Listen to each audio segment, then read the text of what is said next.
Assalamualaikum warahmatullahi wabarakatuh. Perkenalkan, nama saya Wasjona Fitri. Saya akan presentasikan tugas manajemen risiko saya yang ada di SDN 02 Batu Panjang. Visi misi dari sekolah ini adalah menjadi sekolah unggul dalam prestasi akademik dan non-akademik, serta membentuk karakter siswa yang berakhlak mulia.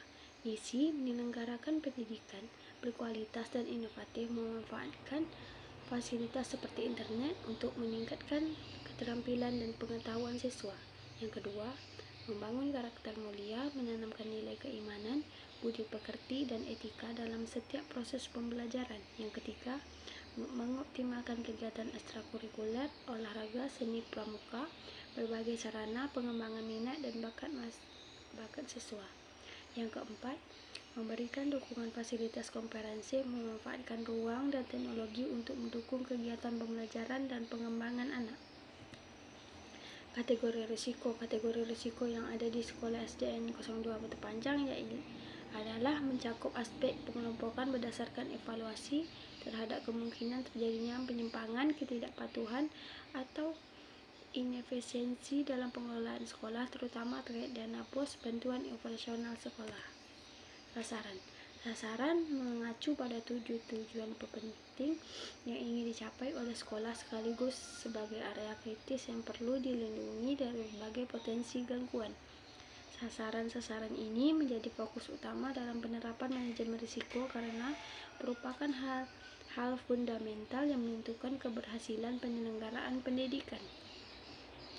Untuk SD Negeri 2 Rupat, sasaran utama biasanya mencakup beberapa aspek pokok seperti pembelajaran siswa, sekolah itu sendiri, dan kemitraan.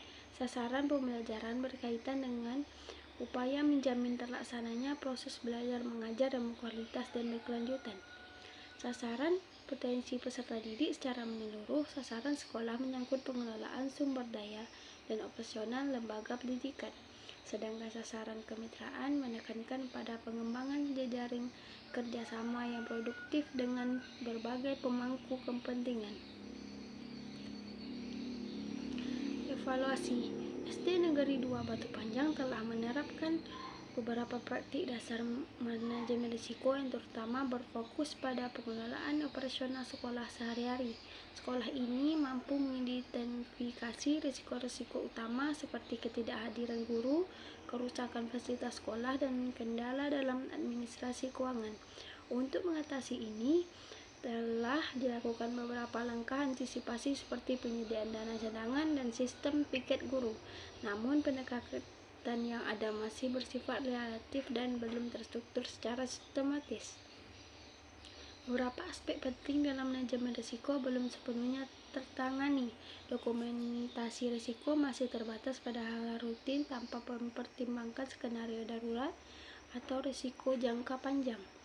Proses analisis risiko juga belum mencakup penilaian dampak secara komprehensif terhadap kualitas pembelajaran. Sistem monitoring yang ada saat ini lebih mengandalkan rapat rutin tanpa indikator kinerja yang terukur. Departemen unit. Yang pertama, tingkat pengaruh impact ditampilkan di sisi kiri tabel. Yang pertama, sangat berpengaruh 5, dampak sangat tinggi. Yang kedua, berpengaruh 4, dampak tinggi. Yang ketiga, cukup berpengaruh 3, dampak sedang. Dan keempat, kurang berpengaruh, dampak rendah. Yang kelima, tidak berpengaruh, dampak sangat rendah. Yang kedua, kemungkinan terjadi likelihood ditampilkan di bagian bawah tabel. Sangat jarang terjadi, kemungkinan sangat rendah. Yang kedua, jarang terjadi 2, kemungkinan rendah. Departemen unit. 1. Tingkat pengaruh impact ditampilkan dari sisi tabel. Yang satu, sangat berpengaruh 5, dampak sangat tinggi. Yang kedua, berpengaruh 4, dampak tinggi. Nomor 3, cukup berpengaruh 3, dampak sedang. 4, kurang berpengaruh, dampak rendah. 5, tidak berpengaruh 1, dampak sangat rendah. 2. Kemungkinan terjadi likelihood ditampilkan di bagian bawah tabel. Yang pertama, sangat jarang terjadi, kemungkinan sangat rendah. Yang kedua, jarang terjadi, 2, kemungkinan rendah.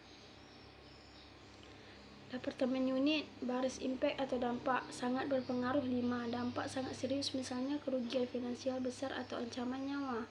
Berpengaruh 4, dampak signifikan tetapi tidak kritis. cukup berpengaruh. 3. Dampak sedang dapat dikelola dengan upaya tertentu. Kurang berpengaruh. 2. Dampak kecil minimal tidak berpengaruh. 1. Dampak hampir tidak terasa. Likelihood atau kemungkinan sangat jarang terjadi. Yang pertama, kemungkinan terjadinya sangat rendah, misalnya 1 dalam 10 tahun. Jarang terjadi. 2. Jarang tetapi mungkin terjadi, misalnya 1 dalam 5 tahun. Kadang terjadi. 3. Terjadi sekali, misalnya 1-2 kali setahun. Sering terjadi. 4. Sering terjadi, misalnya beberapa kali dalam setahun. Pasti terjadi. 5. Hampir pasti terjadi, misalnya rutin setiap bulan.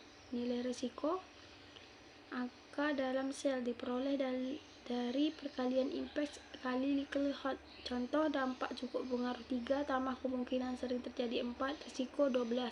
3 kali 4. Departemen unit yang ada di sekolah SD Negeri 2 Batu Panjang. Yang pertama, tingkat pengaruh impact ditampilkan di sisi kiri tabel. 1. Sangat berpengaruh. 5. Dampak sangat tinggi. 2. Berpengaruh. 4. Dampak tinggi. Yang ketiga, cukup berpengaruh. 3. Dampak sedang. 4. Kurang berpengaruh. Dampak rendah. 5. Tidak berpengaruh. Dampak sangat rendah. 2. Kemungkinan terjadi.